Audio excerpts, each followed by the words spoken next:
Oke, terima kasih kepada Pak Pardosi, ya, Pak Deta Pardosi, Pastor Pardosi, dan juga Pastor Subakti, dan kita semuanya. Ya, baik, kita berdoa dulu untuk pemaparan firman Tuhan. Mari kita berdoa. Bapa di dalam surga, terima kasih Tuhan. Senang gembira, riang hati kami Tuhan, memuji Engkau ya Bapa, meninggikan nama-Mu ya Tuhan, di malam hari yang sungguh luar biasa.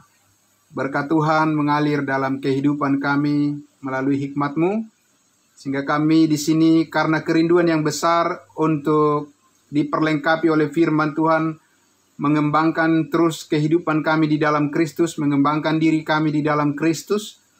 Kami ingin ya Tuhan agar hidup kami, kapasitas kehidupan kami semakin diperluas oleh kebenaran firman Tuhan dan Roh Kudus yang bekerja. Bagi semua yang hadir di acara webinar kami pada malam hari ini, Tuhan memberkati yang sudah berada di ruangan Zoom meeting, maupun yang ada di Facebook, dan juga yang ada di YouTube. Ya Tuhan Yesus, Engkau memberkati, supaya semuanya kami merasakan bagaimana pertolongan Tuhan sungguh lebih nyata dan lebih nyata lagi, dan sukacita kami semakin dipenuhkan. Terima kasih Bapak. Sekali lagi Tuhan, diberkatilah semuanya, saudara-saudara kami yang sudah memberikan waktu, memberikan dirinya, perhatian, dan juga kebersamaan kami di acara webinar The Power of Love Ministries pada malam hari ini. Semuanya diberkati oleh Tuhan. Di dalam nama Yesus Kristus kami berdoa. Haleluya. Amin. Amin. Ya, baik. Sekali lagi shalom, salam kudus, selamat malam untuk kita semuanya. Ya, Bapak Ibu, saudara sekalian yang sangat diberkati oleh Tuhan dimanapun kita berada. Tuhan kita senantiasa baik pada kita semuanya dan memberikan kita kesehatan yang baik. Itu satu yang sangat luar biasa. Ya, terima kasih untuk semua yang hadir pada malam hari ini. Ya, baik Bapak Ibu, saudara yang diberkati oleh Tuhan Yesus. Kembali kita bertemu di webinar kita kali ini, seri yang ke-8 ya. Saya ada sedikit salah penulisan di player. Seri yang ke-7 ini sudah yang ke-8 dengan topik mujizat yang terbesar. Apakah Anda sudah mengalaminya? Begitu ya. Jadi itu satu bentuk pertanyaan yang kita akan jawab, dan tentunya akan kita syukuri karena Alkitab selalu menjadi jawaban bagi kita semuanya ya. Ya, dan tentunya kita mengharapkan seperti biasa, harapan kita adalah sesudah webinar kita ini selesai, Bapak Ibu saudara sekalian, kita doakan dan kita terus berharap agar semakin tekun mempelajari Alkitab kita masing-masing untuk dapat menyaksikan sendiri ya bagaimana mujizat yang terbesar dari Allah terus bekerja dalam kehidupan kita, khususnya orang-orang kudusnya Tuhan, yaitu tubuh Kristus ya saat ini. Nah, Bapak Ibu, saudara yang sangat diberkati oleh Tuhan Yesus, tidak ada orang yang tidak senang mendengarkan kata-kata mujizat. Ya, semua orang pasti menyambut jika dalam kehidupannya dia tahu ada janji Tuhan yang terjadi di dalam bentuk mujizat baginya. Ya, karena apa? Karena mujizat adalah sebuah keajaiban atau kejadian yang satu yang luar biasa, yang menakjubkan atas kehadiran atau campur tangan daripada Tuhan yang Maha Kuasa, ya, Allah kita yang membawa kebaikan. Dan itulah definisi yang diberikan oleh banyak kamus begitu ya, memberikan arti kepada apa itu mujizat itu sendiri ya. Nah, tentu berbicara sekali lagi mujizat dalam Alkitab ada banyak sekali yang bisa kita temukan, yang bisa kita lihat di sana di sepanjang sejarah di mana Tuhan menyatakan kehendaknya kepada umat manusia. Ada banyak orang yang mengalami mujizat Allah ya. Nah, tetapi kita perlu memperhatikan bahwa pengalaman apa yang mereka alami itu, kita selalu berhati-hati, selalu aware bahwa tidak selalu punya relevansi secara langsung dengan kehidupan yang kita jalani saat ini, ya. Sehingga tentunya kita bisa saja belajar dari pengalaman-pengalaman mereka, tetapi sekali lagi hal tersebut belum tentu secara relevan di dalam penerapannya secara langsung di dalam kehidupan kita saat ini sebagai pengikut Kristus, sehingga kita perlu melihat bagaimana cara Allah bekerja, ya, bagaimana cara Allah bekerja, karena Dia berbicara kepada orang yang berbeda di zaman yang berbeda dan bahkan dengan tujuan yang spesifik yang berbeda. Sehingga kita tidak mencampur adukan apa yang ditujukan oleh Allah kepada kelompok tertentu dengan tujuan tertentu. Kita melihat bahwa yang mana yang Tuhan langsung berikan atau mengharapkan dan direncanakan oleh Tuhan yang menjadi bagian yang dikehendakinya dalam kehidupan kita, supaya lebih efektif, lebih fokus, dan lebih berdaya guna seperti yang Tuhan kehendaki, ya. Karena Allah mau supaya kasih karunia yang sudah sampai pada kita ini lebih efektif lagi bekerja sesuai dengan apa yang dikehendaki oleh Allah sendiri, ya. Nah, karena itu Bapak Ibu, saudara yang diberkati oleh Tuhan Yesus, kalau kita ambil salah satu contoh, ya, saya mau menjelaskan dulu terlebih dahulu bahwa berbagai macam mujizat yang terjadi, tanda keajaiban yang terjadi di dalam firman Tuhan ini, sekali lagi tidak selalu serta-merta bahwa tujuan Allah adalah melakukan itu bagi semua orang, ya. Ada yang Allah jadikan sebagai mujizat yang terbesar, yang Allah inginkan menjadi pengalaman bagi semua orang. Tapi ada juga mujizat-mujizat tertentu yang Allah memang inginkan dan kehendaki dan tetapkan itu adalah merupakan pengalaman daripada orang atau kelompok tertentu, ya, sehingga kita bisa melihat secara spesifik sekali lagi apa yang dikehendaki oleh Tuhan untuk kita hidupi dan untuk kita kerjakan, maka itu akan menjadi sesuatu yang berdaya guna atau yang efektif di dalam kehidupan dan pelayanan kita mengiring Tuhan, ya. Nah, Bapak Ibu yang diberkati oleh Tuhan Yesus, saya mau mengambil salah satu contoh untuk kita melihat mukjizat Allah yang terjadi di Laut Tiberau, di Laut Merah, ya. Laut Tiberau atau Laut Merah di Keluaran 14 dan 15 itu disebutkan Laut Tiberau, tetapi kalau di Ibrani pasal 11 ayat 29 itu disebutkan Laut Merah, begitu, ya. Nah, siapa yang tidak heran dan tidak terkagum-kagum melihat mengetahui campur tangan Allah, ya, dalam peristiwa yang terjadi di Laut Merah, sehingga kita melihat terjadi mukjizat Tuhan akan kelepasan atau keselamatan daripada umat Allah dari pengejaran dan maksud jahat daripada Raja orang Mesir dan pasukannya yang ingin membinasakan umat Tuhan pada saat itu, ya. Tetapi dengan mukjizat Allah, mukjizat Tuhan, mereka akhirnya lolos, ya. Karena Allah sendiri dalam cerita itu kita lihat membelah Laut Merah, sehingga bangsa pilihan itu yang sudah terpojok, yang bangsa pilihan itu yang sudah terdesak, ya, yang sudah kebingungan, bahkan sudah putus asa, mereka akhirnya diselamatkan dari bahaya atau dari pemusnahan atau kejahatan yang dilakukan oleh musuh-musuh umat Allah pada saat itu, dalam hal ini yaitu Firaun dan juga tentaranya, ya. Dan pasti kita terkagum-kagum melihat bagaimana umat pilihan Allah itu diselamatkan oleh karena mujizat yang sangat luar biasa yang Tuhan lakukan pada saat itu, ya, dalam peristiwa itu. Karena campur tangan Tuhan, karena campur tangan Allah, terjadi mujizat yang sangat besar, maka umat Tuhan pada saat itu bisa selamat daripada mara bahaya, ya. Dan itu keselamatan yang dialami oleh bangsa Israel, umat Tuhan pada saat itu, ya. Nah, Bapak Ibu yang dikasihi Tuhan Yesus, tentunya kalau kita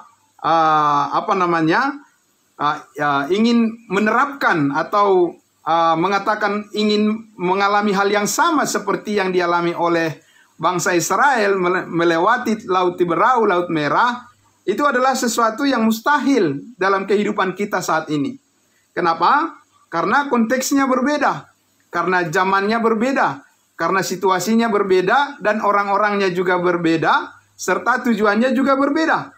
Kenapa saya katakan begitu? Karena sekarang ini kita sebagai gereja tubuh Kristus, kita bukan sedang menuju tanah Kanaan, ya. Kita juga tidak sedang dikejar-kejar oleh Raja Mesir atau tentara Mesir dan sebagainya, dan juga kita tidak sedang berjalan di padang gurun. Sehingga pengalaman yang demikian itu tidak mungkin kita harapkan terjadi sekarang ini, karena kita bukan berada di posisi atau di dalam kondisi seperti itu.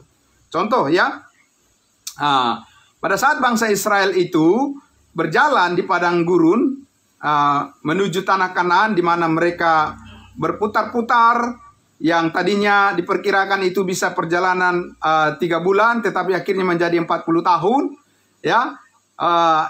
Itu selama mereka dalam perjalanan itu, mereka tidak perlu bekerja, tidak perlu menabung, ya. Mereka tidak perlu harus menyekolahkan anak-anak mereka. Mereka juga tidak perlu harus menyiapkan rumah, ya, tempat tinggal bagi mereka. Mereka tidak perlu mengusahakan makan minum mereka, ya. Luar biasa, ya, Bapak Ibu, ya. Luar biasa. Tidak bekerja, tapi makan terus tiap hari. Makan daging terus, ya. Tuhan kasih kepada mereka. Ada manna dari surga, ada daging yang dikirim dari surga buat mereka, dan lain sebagainya. Nah, tentu saja situasi yang demikian tidak boleh kita mengharapkan agar terjadi dalam kehidupan kita sekarang ini. Tidak bisa, ya. Kenapa? Karena ketika kita membaca apa yang dikatakan oleh Rasul Paulus, rasul kita bangsa lain, kepada jemaat Tesalonika, dia katakan apa? Barang siapa yang tidak mau bekerja, janganlah ia makan. Begitu, ya kan? Jadi beda. Pemeliharaan Tuhan ternyata saat ini kepada umatnya adalah kalau mereka bersyukur bahwa bekerja itu adalah anugerah. Amin. Sehingga kita tidak akan bersungut-sungut ketika kita mengerjakan pekerjaan kita, ya, kita berangkat ke kantor atau kita melakukan bisnis kita, ya, bertemu dengan orang-orang, kita tidak akan merasa bahwa itu sesuatu tekanan atau hukuman atau bentuk sesuatu yang menakutkan bagi kita. Tapi itu adalah merupakan anugerah karena kita tentu melihat bahwa saat ini Tuhan memberkati setiap orang yang percaya, yang dengan rela hati dia mau menggunakan talentanya bekerja, karena Tuhan memberkati demikian. Jadi sangat berbeda sekali, tidak akan sama.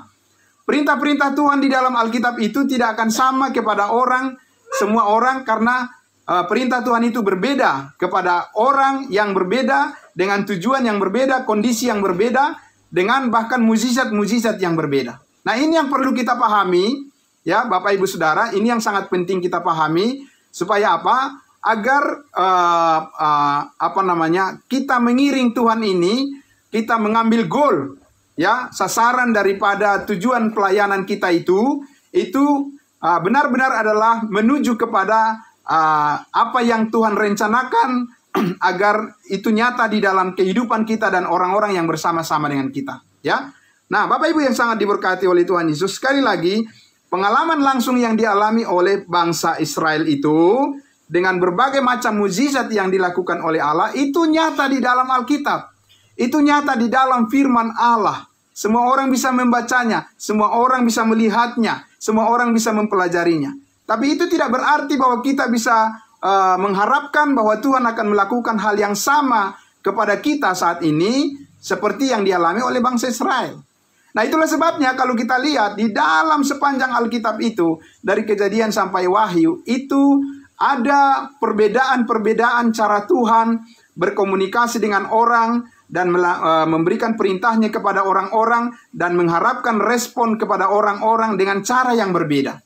Itu yang kita lihat di dalam Alkitab itu. Sehingga ketika kita mengetahui apa yang Tuhan inginkan bagi kehidupan kita, apa yang Tuhan perintahkan bagi kita, apa yang Tuhan mau dari kehidupan kita, ya, apa yang Tuhan mau kita respon, nah, maka apa yang menjadi kehendak Tuhan itu langsung menjadi sesuatu yang benar-benar klop, ya, dalam kehidupan kita dan juga dengan kehendak Tuhan. Jadi kita bisa melihat, mengetahui, oh iya, saya sekarang berjalan on the track.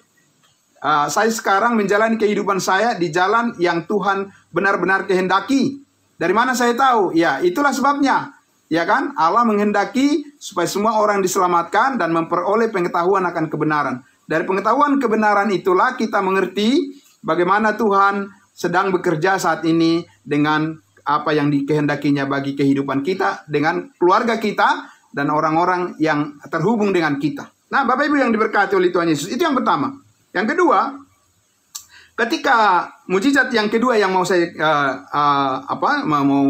saya paparkan kepada Bapak Ibu sekalian, yang sudah kita ketahui bersama di dalam Alkitab. Saya hanya mengulangi saja untuk bisa memperjelas tujuan dan juga sasaran daripada topik kita di malam hari ini, sehingga nanti ketika kita masuk pada sesi diskusi, kita nanti bisa saling melengkapi, kita bisa saling berbagi, saling menguatkan, dan bisa juga bertanya satu dengan yang lain, bisa bertanya kepada saya, dan juga kita bisa saling melengkapi. Ya, yang kedua adalah ketika Yesus Kristus memberikan makan 5.000 orang dengan 5 roti dan 2 ikan, luar biasa ajaib.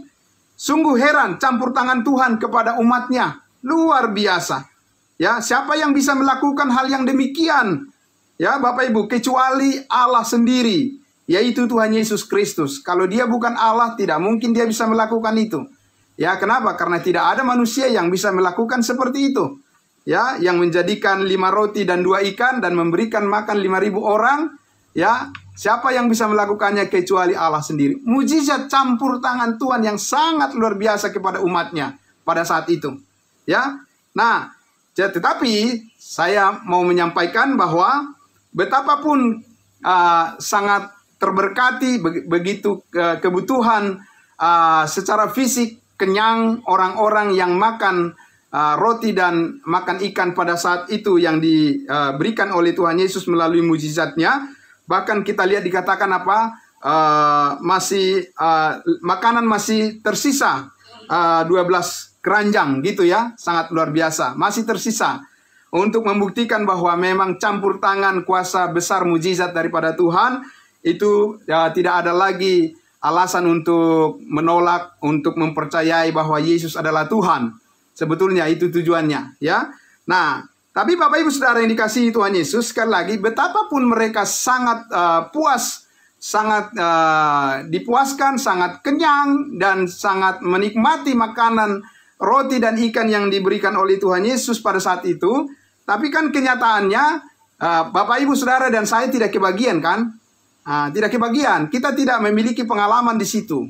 Ya, merekalah yang memiliki pengalaman di situ. Ya, kita punya pengalaman yang lain. Ya, sehingga sekali lagi apa yang dilakukan oleh Tuhan kepada orang yang berbeda, ya, dan di zaman yang berbeda, itu perlu sangat hati-hati kita perhatikan supaya apa? Supaya kita sekali lagi bisa melihat yang mana ya kehendak Allah dan bagaimana saya meresponnya, supaya apa yang kita respon dan apa yang kita lakukan itu seturut dengan rencana daripada Tuhan, ya, programnya Tuhan. Karena Tuhan itu bekerja, Tuhan itu melakukan kehendaknya berdasarkan program, bukan acak-acakan, bukan seturut dengan apa yang manusia kehendaki. Tidak bisa. Manusia yang harus mengadaptasi dirinya dan keinginannya dan juga kehendaknya, cita-citanya, ya, seluruh hidupnya menjadi seturut dengan apa yang direncanakan oleh Tuhan Allah. Nah, itu yang perlu kita pelajari, itu yang perlu kita ketahui sehingga kita masuk di dalam rencana Allah itu dan benar-benar kita efektif dipakai oleh Roh Kudus dengan kuasanya sehingga kita berdaya guna, menjadi efektif, menjadi hamba-hamba Tuhan, menjadi pelayan-pelayan Tuhan, orang-orang kudusnya Tuhan, ya, yang dipakai menjadi saluran berkat bagi banyak orang, dan kita menikmati seluruh berkat kasih karunia Tuhan yang sudah disediakan bagi kita semuanya di dalam sorga, ya. Nah, Bapak Ibu yang diberkati oleh Tuhan Yesus, jadi tentunya masih banyak lagi mujizat yang terjadi semacam itu dicatat di dalam Alkitab. Tetapi sekarang kita akan melihat bahwa dari semua mujizat yang dilakukan oleh Allah, ada satu mujizat yang terbesar sesuai dengan tema kita pada malam hari ini. Ya, ada satu mujizat yang terbesar dan yang semua yang lainnya itu mengikut, ya, kepada yang satu ini, include, ya. Jadi semuanya itu sudah termasuk di dalam mujizat yang terbesar ini. Nah, karena itu Bapak Ibu yang diberkati oleh Tuhan Yesus, pasti mujizat yang terbesar ini punya kaitan langsung, punya hubungan langsung, relevan secara langsung dengan kehidupan kita. Itu sudah pasti, ya kan? Nah, kalau tadi kita lihat pengalaman bangsa Israel seperti itu, berbagai macam hal yang tentu belum tentu kita bisa alami seperti saat ini, ya, dengan cara Tuhan yang berbeda. Tapi yang satu ini, mujizat yang terbesar ini adalah merupakan rancangan daripada Tuhan menjadi kebutuhan bagi semua orang di muka bumi ini tanpa perbedaan. Sekali lagi, tanpa perbedaan. Nah, ini yang sangat luar biasa. Nah, pertama-tama saya mengajak kita dulu untuk melihat Yohanes pasal 17, ya, Yohanes pasal 17. Ya, ayatnya saya berharap karena kita sudah memang rutin webinar setiap hari Kamis.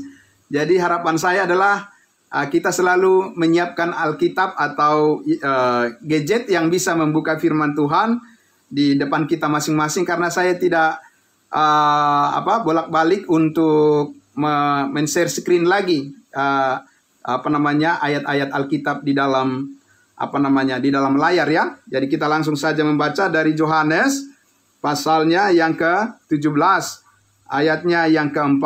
Ya, ayat 4 saja.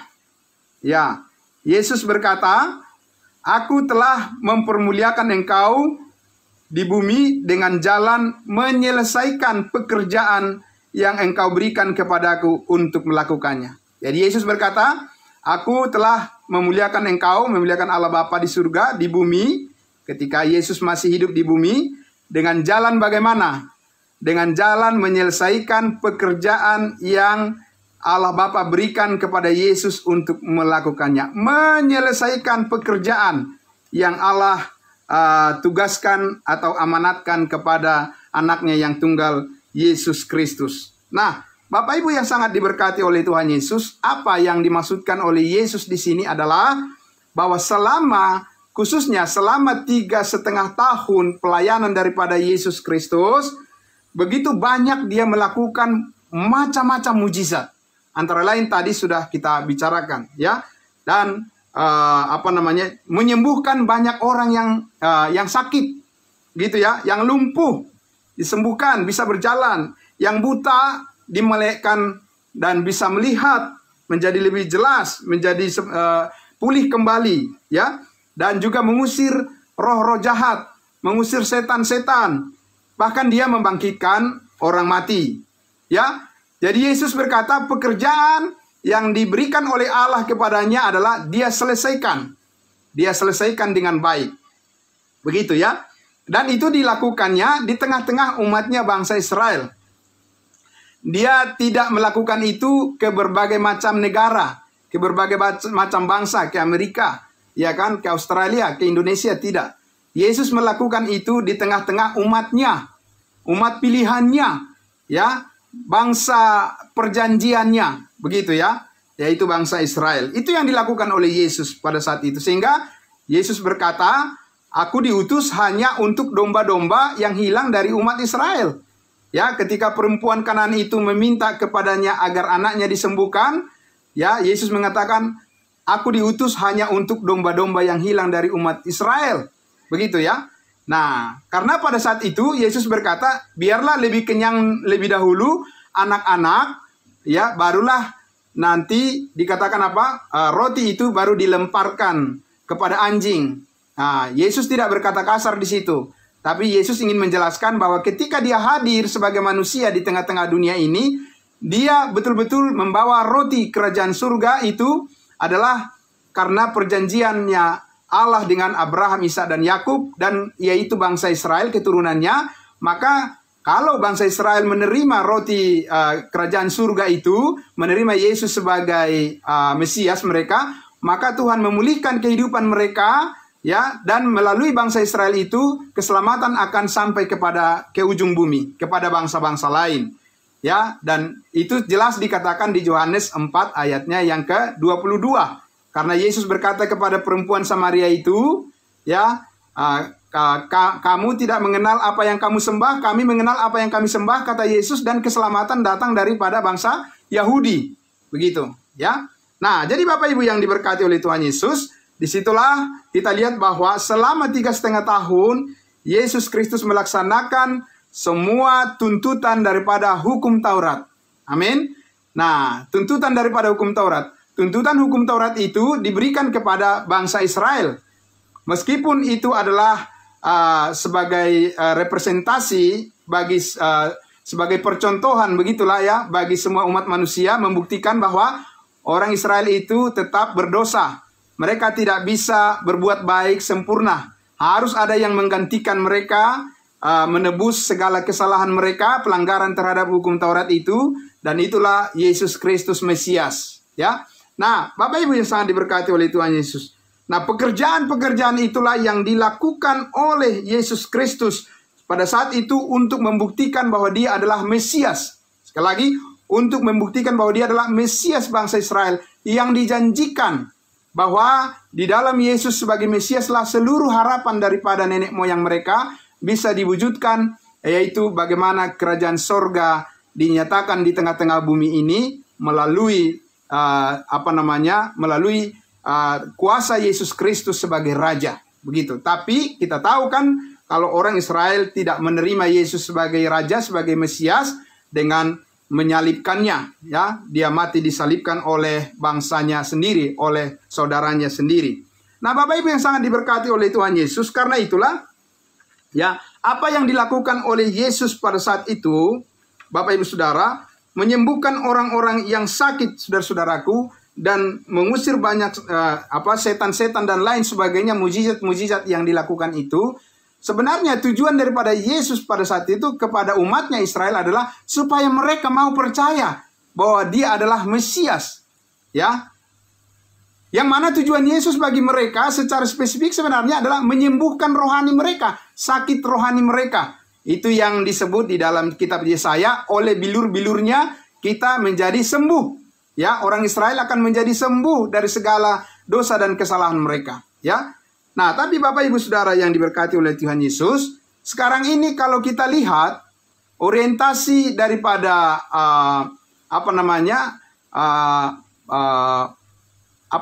istilahnya orang-orang yang menyebut dirinya hamba Tuhan atau pendeta saat ini, ya, kalau kita lihat ada yang berpikir bahwa fokusnya adalah seperti yang dilakukan oleh Yesus, gitu ya. Bagaimana menyembuhkan orang sakit, ya bagus juga, ya. Tentunya kita percaya Tuhanlah yang menyembuhkan sakit penyakit kita, bukan? Kita percaya itu, Allah yang menyembuhkan kita. Tetapi kalau kita lihat, ya, Bapak Ibu sekalian, sesudah Yesus mati disalibkan, orientasi atau arah daripada kehendak Allah bukan lagi hal-hal yang fokus seperti itu. Ya, bukan itu lagi yang menjadi prioritas yang utama. Sekali lagi, walaupun bahwa Allah memelihara dan memberikan kepada kita kesehatan dan kesembuhan, tidak ada yang bisa menyangkal itu. Tetapi berbeda maksudnya. Ya, maksud Allah, maksud Yesus Kristus berbeda. Ketika orang Israel sudah menolak dia sebagai Mesias, sebagai Raja, maka apa yang dilakukan oleh Tuhan Yesus kepada mereka itu otomatis berhenti. Ya, karena apa? Karena orang yang ditawarkan berkat daripada kerajaan sorga itu menolak daripada Mesias itu sendiri. Nah, maka kalau kita lihat Bapak Ibu Saudara yang diberkati oleh Tuhan Yesus, di masa pandemi sekarang ini, ya, yang orang tadinya sangat antusias melakukan promosi atau tawaran mujizat kesembuhan. Saya tidak melihat bahwa di masa pandemi ini hal seperti itu bisa diperlihatkan kesembuhan di dalam orang-orang, menolong orang-orang yang sakit COVID-19, Omikron dan lain sebagainya. Kenapa tidak dilakukan saja? Begitu ya. Nah, ini bentuk pertanyaan daripada saya sendiri, karena melihat apa? Bahwa memang saat ini fokus daripada Allah bukan ke situ. Ya kan? Sasaran daripada Allah bukan secara khusus kepada penyembuhan jasmani, walaupun Allah tetap berkuasa menyembuhkan dan memberikan kita kesehatan yang baik. Saya percaya itu. Saya sudah pernah dioperasi, ya. Saya sudah pernah kena pisau operasi dan Tuhan menyembuhkan saya. Saya percaya itu adalah kesembuhan dari Tuhan. Tapi saya tidak bisa menggunakan pengalaman saya tersebut menjadi sebuah kebenaran bahwa itu juga akan menjadi sama dengan pengalaman orang lain. Harapan itu selalu ada. Tetapi kalau kita lihat Rasul Paulus 3 kali berdoa dia untuk minta kesembuhan atas penyakit yang ada di dalam tubuhnya. Tetapi Tuhan katakan apa? Kasih karuniaku cukup bagimu. Jangan kau minta lagi hal yang sama seperti itu. Karena apa? Karena Tuhan memiliki yang terbaik.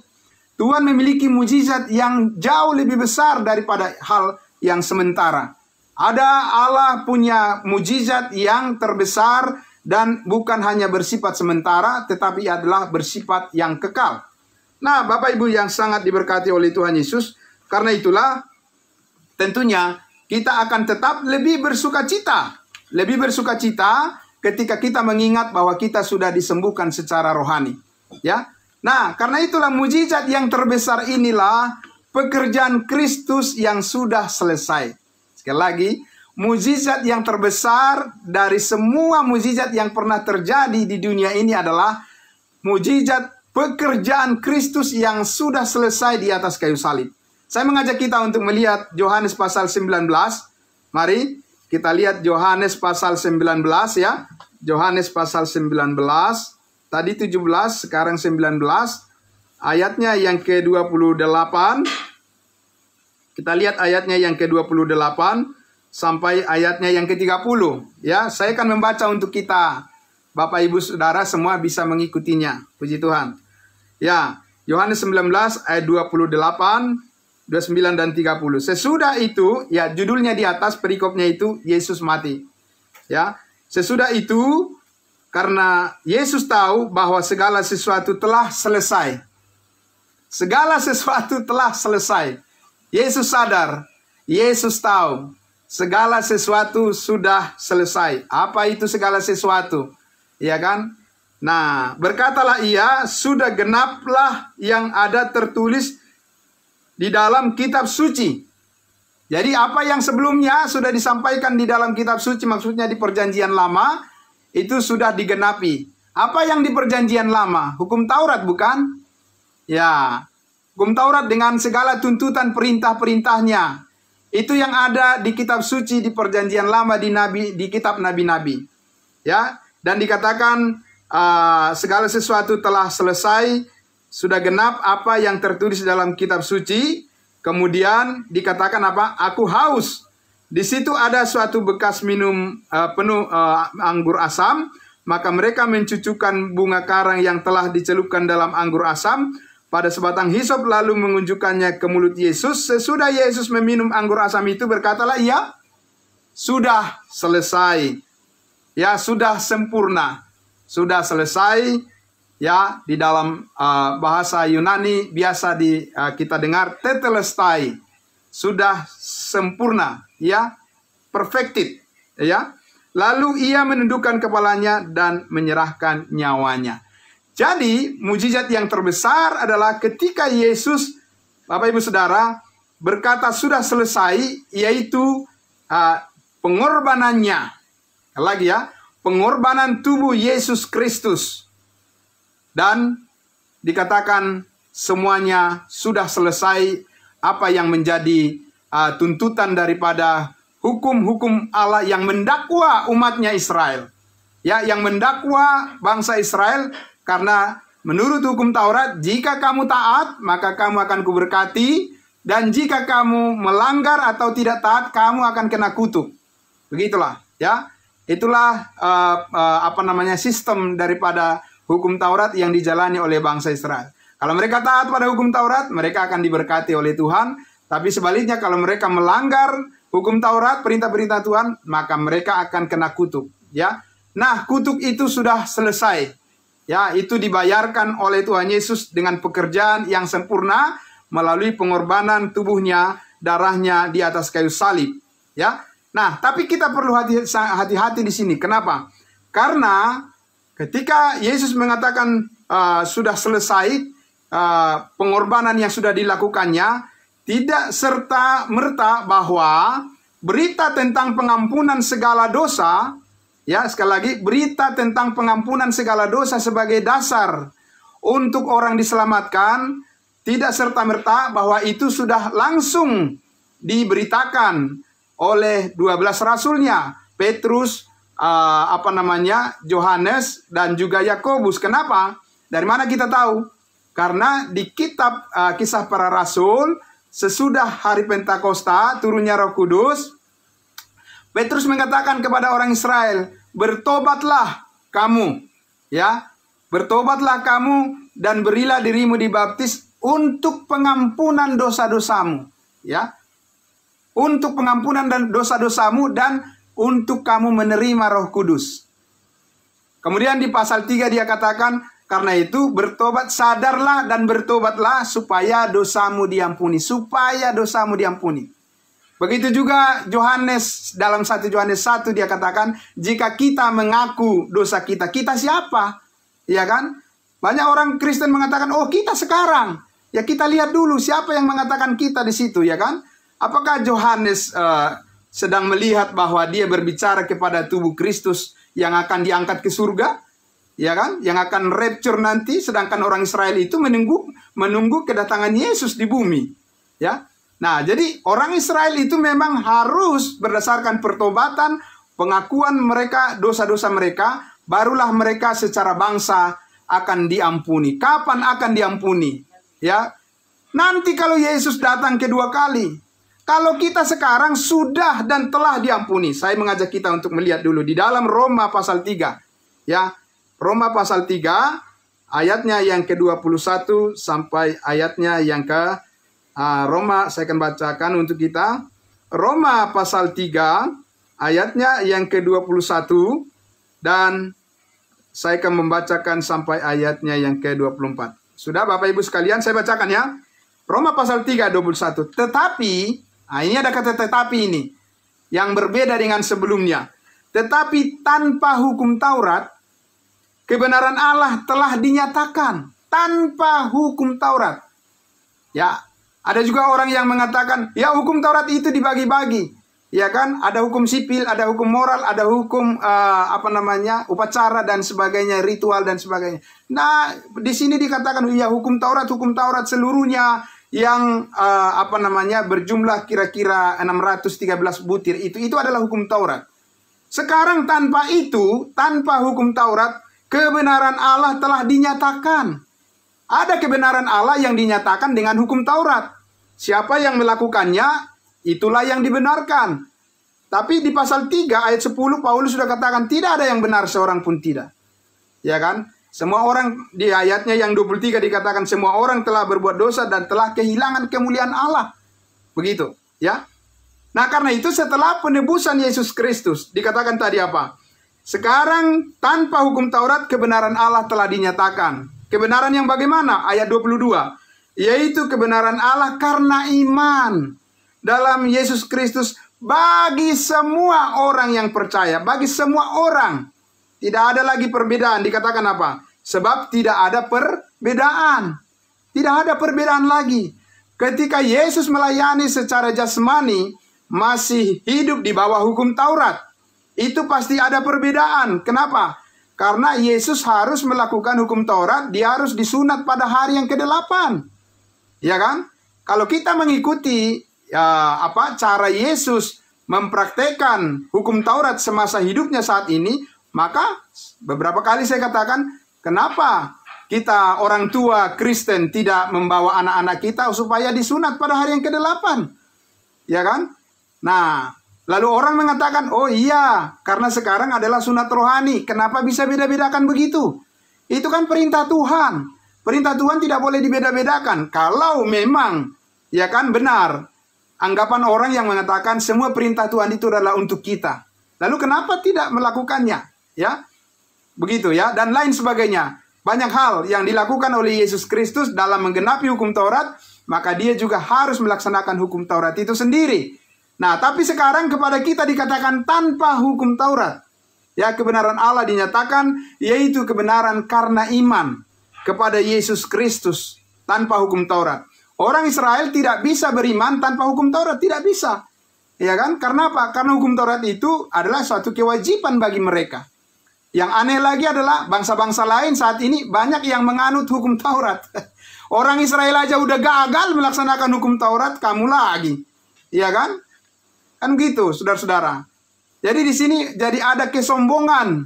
Bangsa-bangsa lain seharusnya tidak boleh sombong. Karena apa? Israel sudah duluan sombong dan mereka gagal. Ya kan? Ada lagi sekarang ini orang-orang yang mengatakan keselamatan tidak bisa hanya dengan iman. Harus ditambah dengan perbuatan baik, gitu kan? Jangan sombong. Kenapa? Karena untuk apa Yesus mati di atas kayu salib kalau toh juga perbuatan baik harus menjadi jalan keselamatan? Ya kan, percuma kita percaya pada Yesus kalau kita sendiri masih harus memikul bagaimana kita menolong Yesus menyelamatkan diri kita. Tidak bisa. Cukup hanya Yesus saja sebagai juru selamat. Ya kan? Nah, tapi caranya kita harus tahu. Kita harus tahu di ayatnya yang ke-24 dikatakan, masih Roma pasal 3, dan oleh kasih karunia Allah telah dibenarkan dengan apa? Dengan cuma-cuma, dengan gratis, gratia, grace, ya, alone. Bapak Ibu sekalian. Karena apa? Karena penebusan dalam Kristus Yesus, bukan tidak ada harga yang dibayar. Ada harga yang sangat mahal dibayar di situ, yaitu nyawa Tuhan sendiri.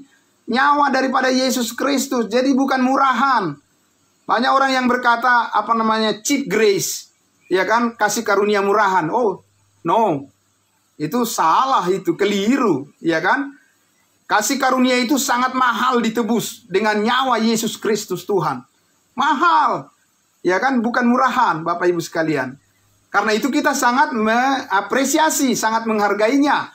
Ya kan? Cara menghargainya bagaimana? Ya mempercayai bahwa cukup dengan iman saja kita diselamatkan. Begitu cara menghargainya. Bukan kita mengatakan, iya saya percaya Yesus mati hapus semua dosa saya. Tapi perbuatan baik juga perlu. Memang perlu perbuatan baik. Tapi untuk apa? Ya kan? Untuk keselamatan? No.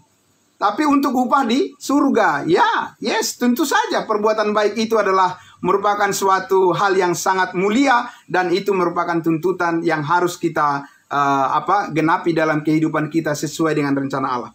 Nah, Bapak Ibu yang sangat diberkati oleh Tuhan Yesus, saya masih ingin sedikit lagi untuk menambahkan di dalam Ibrani pasal 10 ayat 10. Ibrani pasal 10 ayat 10, kita lihat bagaimana mujizat yang terbesar daripada Allah dinyatakan kepada dunia ini, dan semua orang Tuhan harapkan merespon sebagaimana yang dikehendaki oleh firman-Nya. Ayat 10, Ibrani 10 ayat 10. Dan karena kehendaknya inilah kita telah dikuduskan. Ya, bukan belum dikuduskan, telah dikuduskan satu kali, bukan berkali-kali. Ya, untuk selama-lamanya. Bukan untuk 3 bulan, setahun, tapi untuk selama-lamanya. Oleh apa? Oleh persembahan tubuh Yesus Kristus, bukan oleh persembahan yang lain. Ya kan, bukan oleh persembahan sekelompok tertentu atau tokoh tertentu, tidak. Oleh persembahan tubuh Yesus Kristus. Kemudian di ayat 14-nya dikatakan, ya. Ayat 14-nya dikatakan lagi, sebab oleh satu korban saja ia telah menyempurnakan.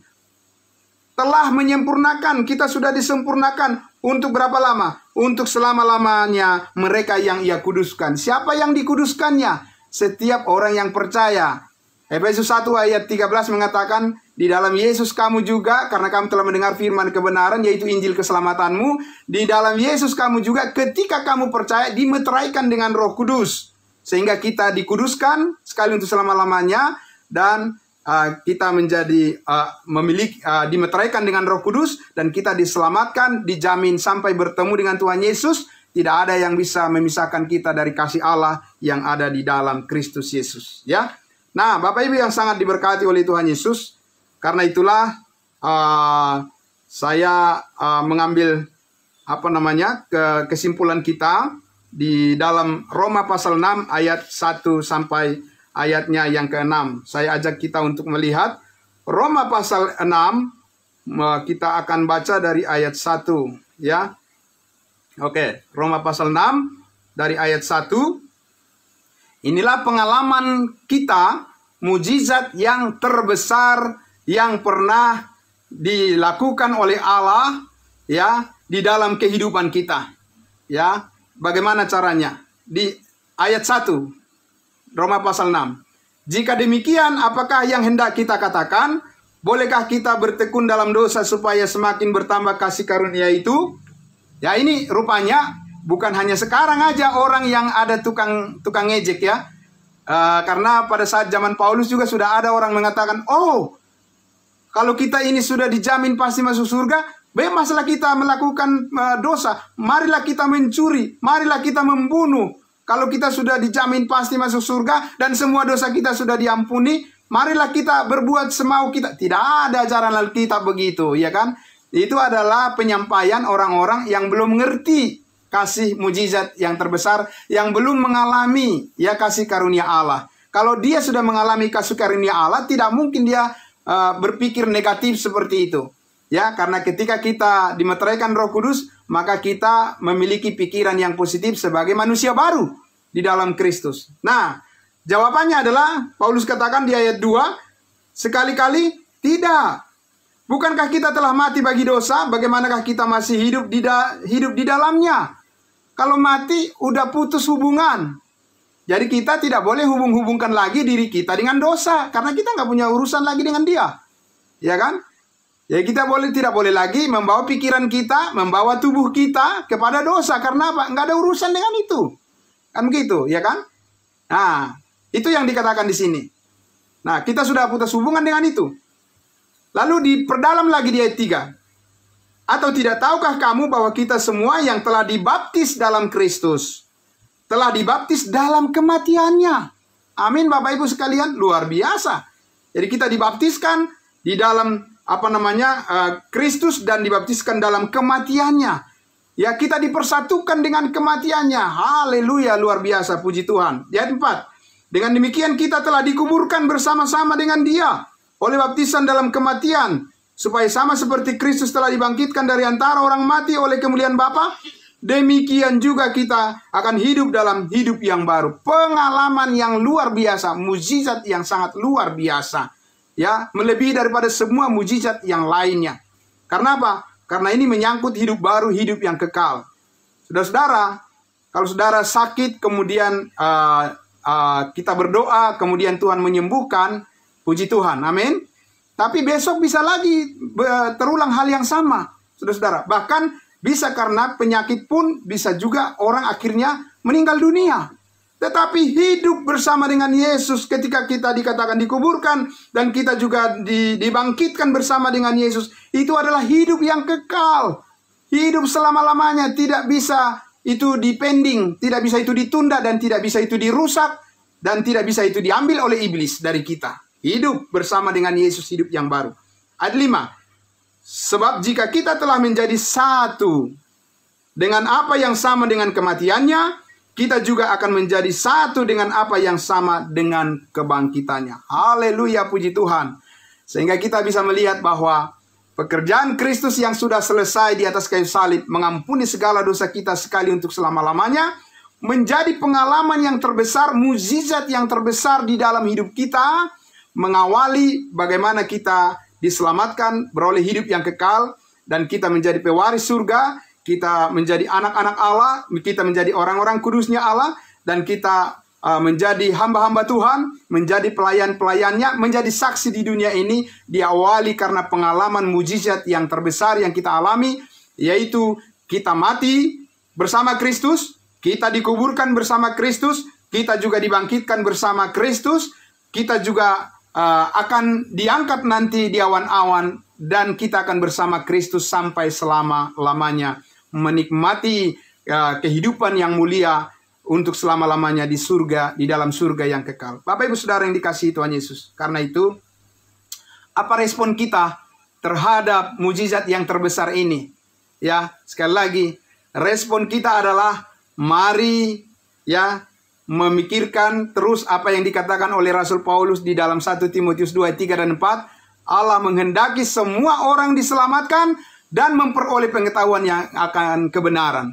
Itulah pekerjaan Allah yang sudah dipersiapkan sebelumnya. Ya, bahwa Allah menghendaki agar semua orang diselamatkan, kita harus bersaksi pada mereka. Ya, karena apa? Itu pekerjaan Allah yang lahir daripada mukjizat yang terbesar.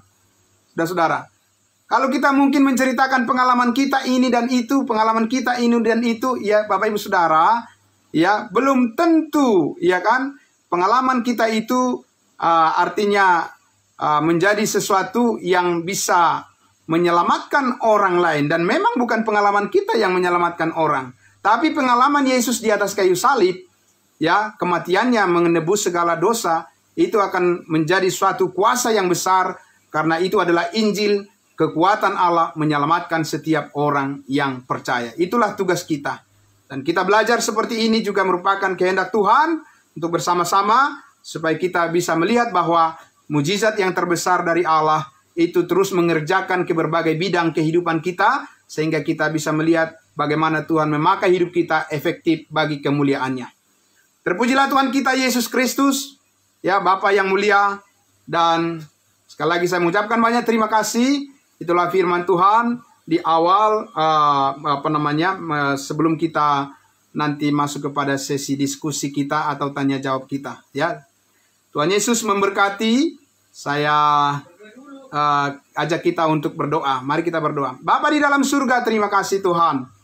Terima kasih, mukjizat yang terbesar itu sudah menjadi milik kami, dan itu semuanya semata-mata karena kasih karunia Tuhan, pemberian Tuhan, bukan hasil usaha kami.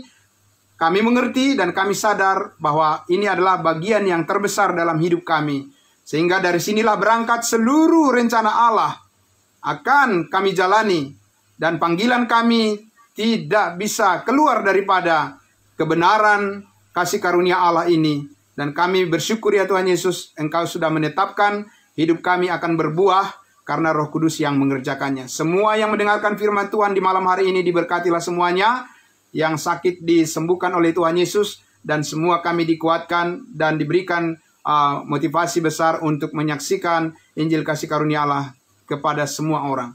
Di dalam nama Tuhan Yesus kami berdoa dan bersyukur. Haleluya. Amin. Tuhan Yesus memberkati. Saya serahkan kepada silakan Pastor Surbakti untuk memandu kita selanjutnya. Silakan Bapak. Terima kasih buat pelajarannya pada malam hari ini. Dan sekarang saya buka ruang. Mesti bertanya dulu, bukan penegasan nanti. Tapi ruang pertanyaan.